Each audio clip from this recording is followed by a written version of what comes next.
station on Frenchman Street. From a brass band and a second line beat, blow the funky meter off the scale. I ain't telling you no tale. Lady boy playing traffic cop. The officer got paid to watch it. This kind of thing happens every day.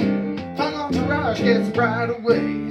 We will sing about the bayou, about what we like to do. I noticed a vow too. Come on, well, I'm gonna pass it to you. We will sing about the bayou, where hard times ain't nothing new. I noticed a vow too. Come on, well, I'm gonna pass it to you.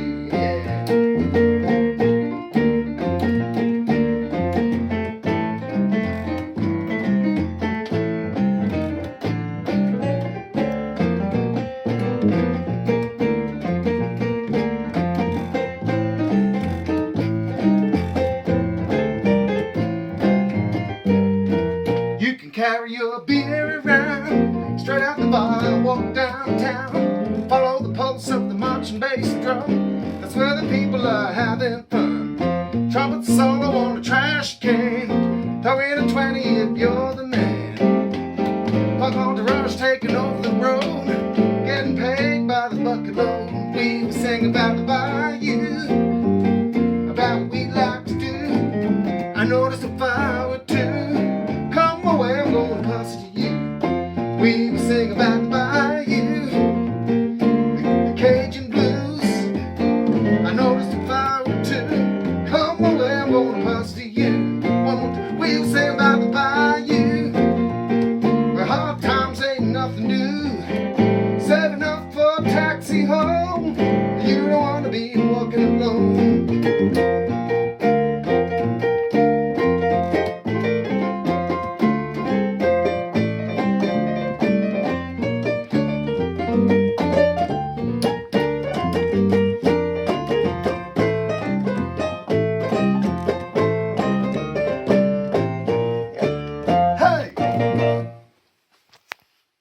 Frenchman Street. So welcome to Scatology number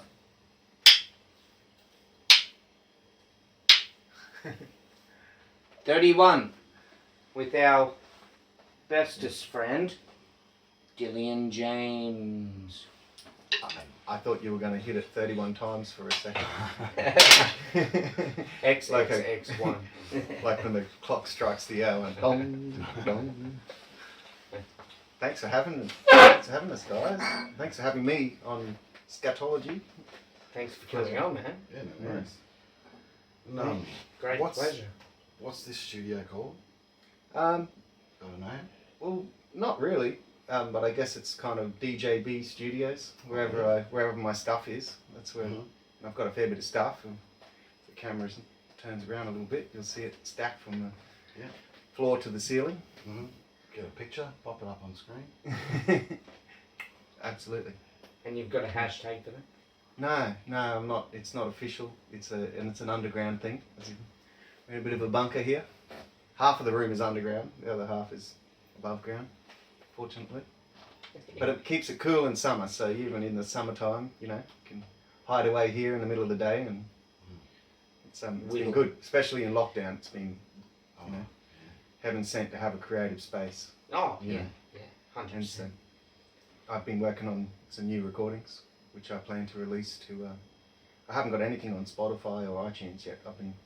I've made 3 albums and they're just available on CD at my gigs, but I haven't put it out there. I feel like I wanted to revise some of that material and make it something that would stand the test of time, where a lot of these other recordings, I'm proud of them, but we learn as we go, you know. I like to think I'm getting better. Otherwise I should quit. No, just joking.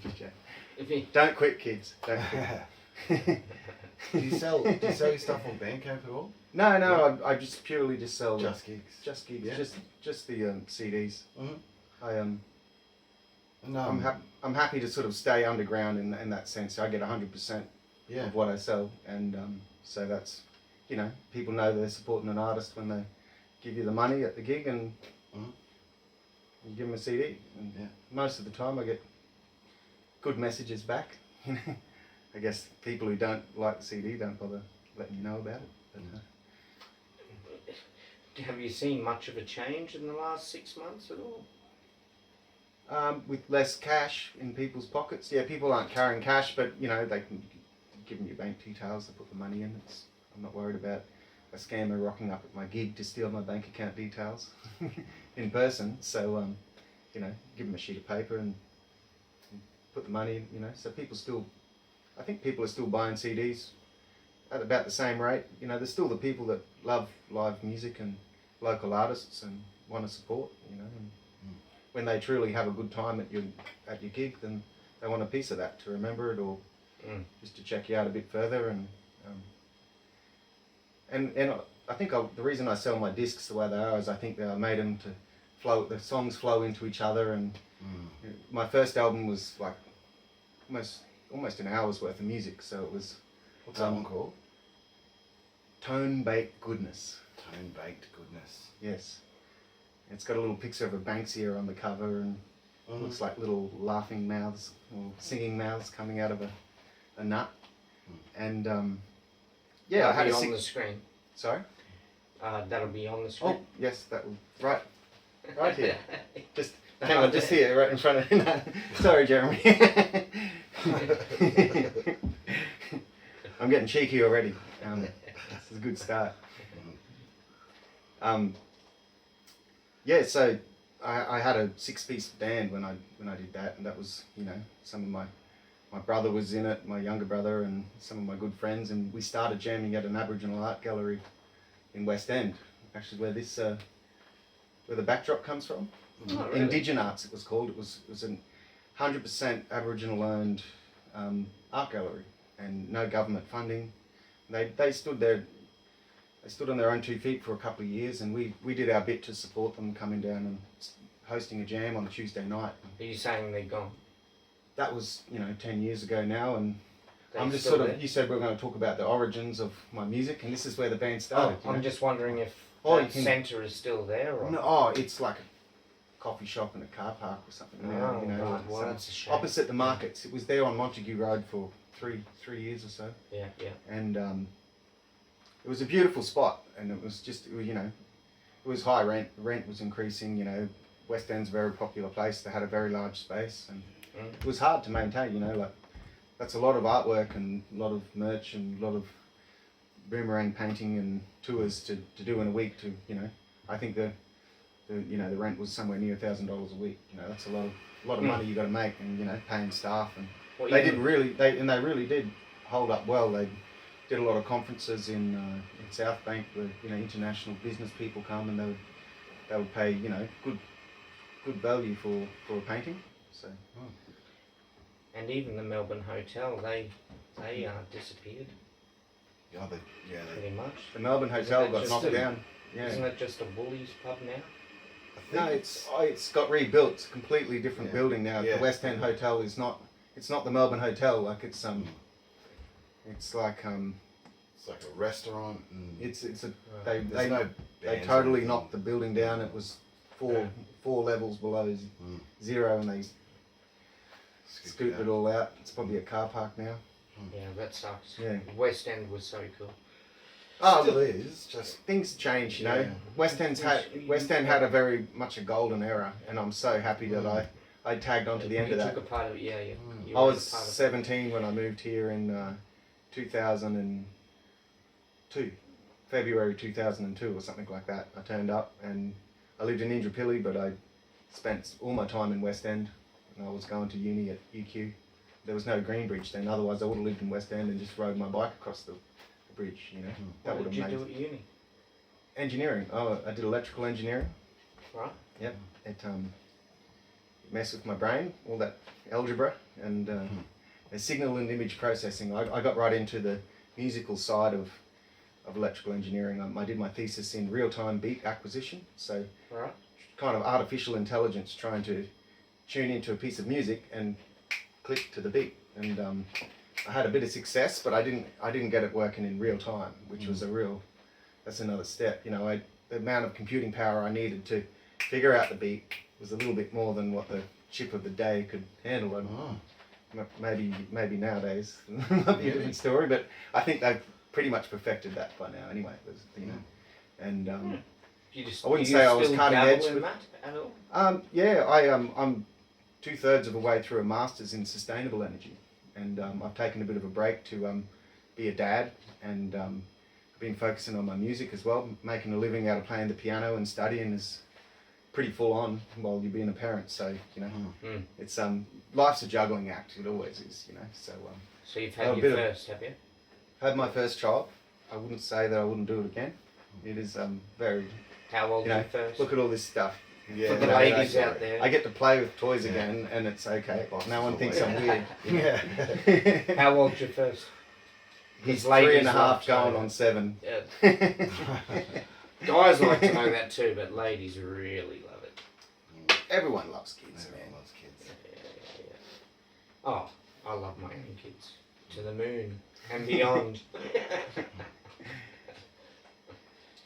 We just don't tend to get quite as clucky. Or is that a sexist thing to say? I think I'm going to get cancelled. maybe when they're young, they're just at that real enjoyable age and giggling and laughing and. You know, Yeah. My boy's just at the age now where he's starting to sing all my songs back to me. Oh, nice. You know, yesterday was Oh. I just feel like having a little jam with my friends, and I was like, spot on. Got the Yeah. pitch and the timing, and I'm Nice. like looking at So him. it's a little singer. Yeah, yeah. Excellent. He plays the drum kit here. Picture of drum kit. That's sort of normal thing, you know. Ask our neighbour's a heavy metal drummer, and but Huey likes to come down here and just walk in. He doesn't know how to close the door yet, so he comes in, just smashes it, singing songs about a garbage truck or something. Garbage, garbage. You know, I think it's really good for kids to have that opportunity to express themselves with music while their brains are developing, and that's something that I was given in my childhood. I've got 11 brothers and sisters, and it was a musical household. My dad was a guitar teacher, and he just bought instruments and put them in the studio, and he'd say after dinner, "Oh, let's all have a concert. How about you all go write a song or do a dance or think of a costume or a comedy skit or whatever you want. You can have your 2 minutes, and I'll judge you, and the winner gets the chocolate ice cream, you know, or something like that. Losers get the strawberry." So, Still, good it's an price. incentive there. Bribery works. We're all redheads, but we all love chocolate ice cream. So we came up with some songs. My little brother wrote some great songs, and my older brother, I think everyone knows him as a prolific songwriter of, Plug. 8 Ball Ache. That's what I'm talking about, my older brother. And he's all over. Cheers to 8 Ball. He taught me a lot of what I know about music. He's my older brother. Everyone wants to be like their older brother, or at least challenge, or try to be better. Heaven forbid. Not in my case, but His hair is a little bit more red than yours. oh, absolutely more red. Yeah. He's actually taller than me. All these years I thought that I was taller, but we stood back to back last Christmas, and my little sister, I wasn't going to argue with her. Argue with 8 Ball, but not my little sister. Not a chance. So he's 8 Ball's got he's got a brilliant reputation and a lot of achievements that he's travelled the world. I think he's played in like 17 countries or something, and lives as a house in America in Nashville. And Yep. so We'll have that plug on the screen. it's been really helpful while he was over there doing his recording. I've been recording some of the Hammond on his album. There's a Hammond organ just that's over really here, cool. cut There to it screen. I might even play that a bit later if Jeremy will play the bass. I'll play the bass. I've got a band. Yeah, And Robbie's going to play the drums. I'll tap on the drums. All right. So You can cut that bit out if if I put you on the spot. I can do a beat. Not a fantastical, magical one, but I can do a beat. Yeah. Well, I forgot where we were going with this. We're back at. You're talking about your first album, Oh, and also you haven't said yet where people can find when they can come to gigs. And, yeah. Well, how can they find? I assumed that people these days know when they want to find someone, they look them up on Facebook. Yeah, just Google it. Or Google. Yeah. I've got dillionjames.com is my website, so hopefully one of the first hits. I think there's a few Dillion James that tries to autocorrect sometimes, but there's definitely an I in the middle. It's Actually, your problem is... I've got a lot of problems. No. When it comes to internet searches, because I've Yeah. searched you many times, Yeah. your problem is there's a country music singer in the United States who has the name Dillion James. Is there now? Really? Yeah, look, I'll show you. It's up Come it's not to it's screen, not on come to screen. screen. We'll This show is the you one on we the want. screen. Show you on the screen. Really? Well, I didn't know that. When I first wanted to make my own website, you know, when back in the day, like about 2000, I was like, oh yeah, I should have, if I'm going to be a musician, I'll get my website. I looked at DillionJames.com, just typed it in, and it was a porn site. Oh, really? So I was like, oh no! I was like, oh no! I'll show you This on is screen. this is worse. If I have, you know, if I have DillionJames.com.au, then people will forget the AU and just go Yeah. straight to the. Straight to the And then one day I searched it, Okay. and it wasn't. I used to sort of keep an eye on it. Sometimes I'd show people and go, imagine this if your name was like, and this, and one day I searched it and it wasn't there. So I quickly rang up the IT company and was like, I want that URL. It's got to be mine. I'll pay for it now. And then sorted out a website later, but I had to own that internet real estate. You know, I'm not letting go of it now. Yes, I can't own any real estate because unless I do Robbie Jobbie, my name's as common as bloody John Smith. Mm-hmm. There's probably millions of Scots. bloody websites. Yeah. Well, But there is a Yank with your name. there's When we actually a have brand break, of I'll show you. there's actually a brand of guitars in America called Dillion guitars, Mm. and spelt the same and that calligraphy writing. They make flying V's. So I want to get one. Get one day. one. Yeah. Yeah. I've asked 8 Ball to bring me one back from America next time he's coming back. So, or if he stumbles across one, I guess you got. I don't even know if they're still making them, but they were making them 20 years ago. And Does he do No. Aussie tours? People.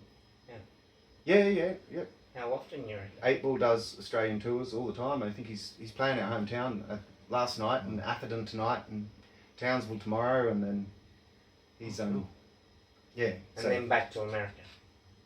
no one's going back to America right now. No, No one in their Oh, right so mind. he'll be touring for quite some time. Yeah, we played a couple of gigs recently. One that comes to mind is the Mudbury Bar Blues Festival.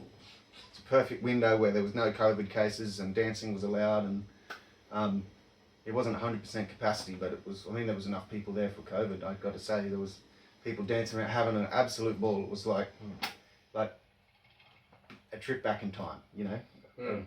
And the Mudbury Bar Blues Festival had, I think, 10 bands over 3 stages, all in the one pub, like a beer garden, a restaurant stage, and a main stage. And it just was a free gig and a free event.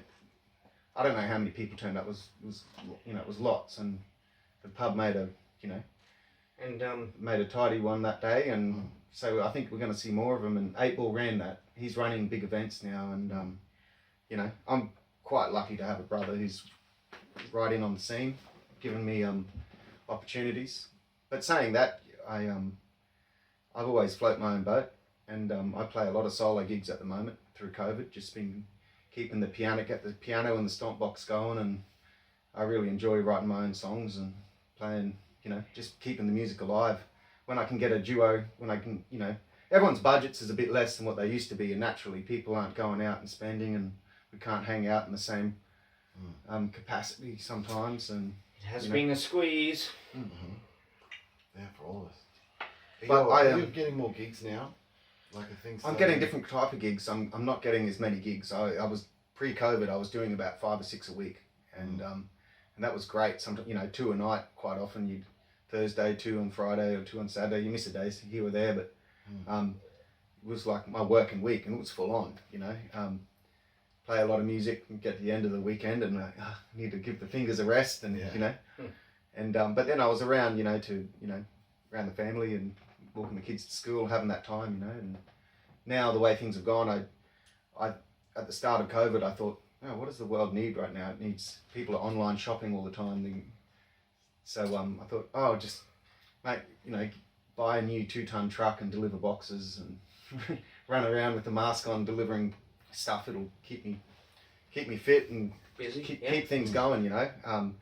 And I already owned a band, but I bought a bigger one, and I lent my smaller one to the drummer that I play with, Jacob Peterson. And so we're working for the same company. We see each other some days, and so we're just sort of doing what we can to keep the band together, and still, you know, recording and listening to music on the road and chatting on Bluetooth, and you know, so it's the music's not dead. And every time I can get a band gig, I've had a couple of trio gigs at the Walrus Club and duos at Trifford through lockdown and Any of the Zoom ones? Zoom. Yeah. What do you No, mean? the Zoom online online stuff. gigs. Oh yeah, we had Yeah, we had a massive jam here in DJB Studios. Blind Dog Donnie joined us. Oh, really? Yeah. Shout out to Blind Dog Donnie. Blind Dog Donnie. Yeah, this Still is his neighbourhood. He's still around, definitely. Yeah. He was Yeah, cool. I did a podcast with him and just right in this spot just Yeah. about 2 months ago. With Who's that with? and an old colleague of mine, Louis Bromley, and I believe it's something to do with Bluey. It was like the West End Blues, you know, blues. That was the episode anyway. But I'll send you the link. The link is here. That's right. Yeah.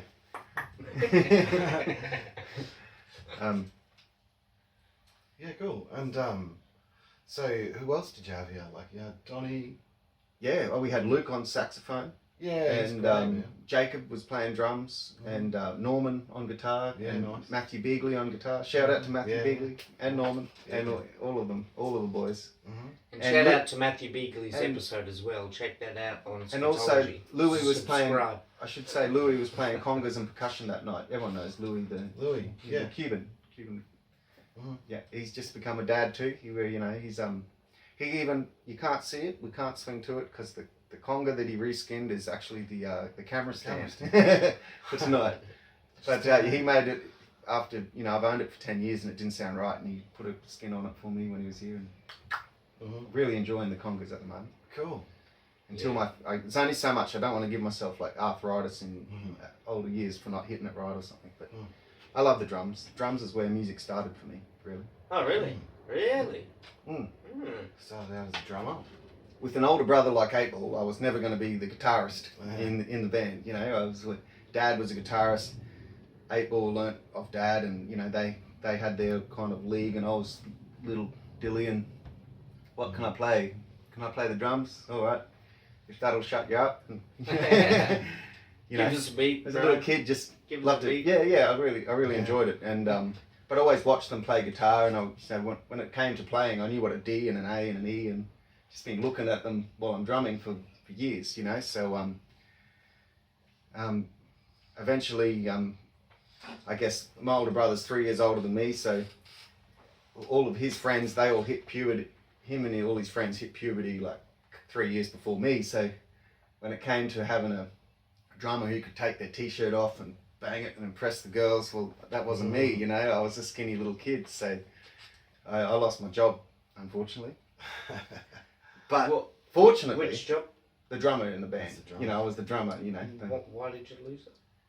Okay. Revision. Rewind. So my brother and his friends were all 3 years older than me. And so they hit puberty 3 years before me. So they all, testosterone kind of took over their body, and they grew massive and muscly. So they were and hairy. louder and you lost the job. They were louder and musclier and bigger, and they could hit the drums really That's hard. why you lost the job. Yeah, and I was too skinny and weak, and it was I gotcha. boom, boom, Yeah. and it just didn't sound right, didn't look right. In fact, it just wasn't right.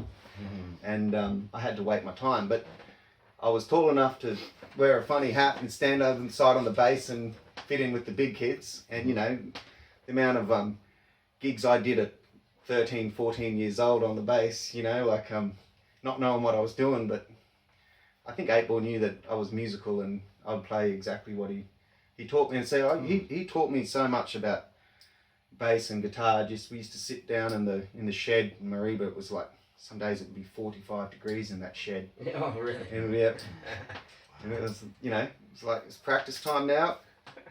Well, you're out of the band. I don't want to lose my other spot. So I was in, but it was really good because that that kind of revision and of material, and we tightened right up that by the time we got to doing gigs, we were, you know, we knew what we were doing and we didn't make mistakes, and we jammed in that shed so many times. You know, the friends would come over and it'd be Friday night, we'd be having a jam, and a couple of ute loads of Mariba bogans would turn up with Bundy and Coke, and just like, this is obviously where the party's at, you know. The pub sucks, let's all go to the Aitkins house for a jam, you know. And nice. when I say bogans, I mean friendly, you know, hippie bogans, the ones that we, you know, connected with most in town. Having a big family, you know, we had a large space out on the farm and a lot of big jam shed, and neighbours were far enough away that it made for a, you know, a free kind of lifestyle. You know, express ourselves till we could jam till 2 in the morning. Go, all right, you know, probably. Yeah, all the noise things. Right. Yeah, all the noise things, and you know, with suburban. Yeah. Yeah. When we you didn't have those restraints. We grew up in Emerald Creek. It was probably about an hour's drive west of Cairns, and up in the hills a bit, and then down and onto the bushland where the creeks flow through, and you know, it's pretty wild country, and cowboys driving 150 in their utes with can of bunnies. Which state is this? Queensland. Cairns, up north, far north. Oh, right. Okay. Yep. So you would have had leeches. This geography's not that great. I've been to Cairns. You do get leeches, up at jellyfish, crocodiles. Look, the crazy mosquitoes. What else? I was going to top it off, Robbie, by saying that, you know, I guess the rainforest near Gordonvale is meant to be one of the most if not the most biodiverse part of the world. Yeah. The density of species, the amount of species per cubic meter is meant to be more. You know, so that if you're going to measure biodiversity, I guess that would be one way to do it. How many different species live in a space, you know? And 80% of them want to eat you. 80%. But you can always kick him in the face. Yeah. We're not talking about your mates that you jam with. Don't kick them in the face. No, I was talking about crocodiles. Yeah. Sorry guys, I just phased out. I was just having a gin and tonic. You were talking about kicking people in the face, and I thought... No, crocodiles and mosquitoes. I'll clarify that for the audience. Yeah. Crocodiles, mosquitoes, snakes, leeches in the face. Wow. What else? What else is up there that will eat you? The jellyfish, kick them in the face. Do they have stinging nettle? Really just make sure you have shoes on. Stingrays.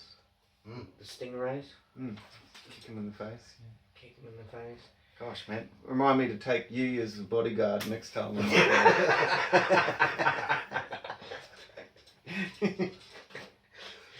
Cane toads definitely kick. You're gonna have a big steel boot.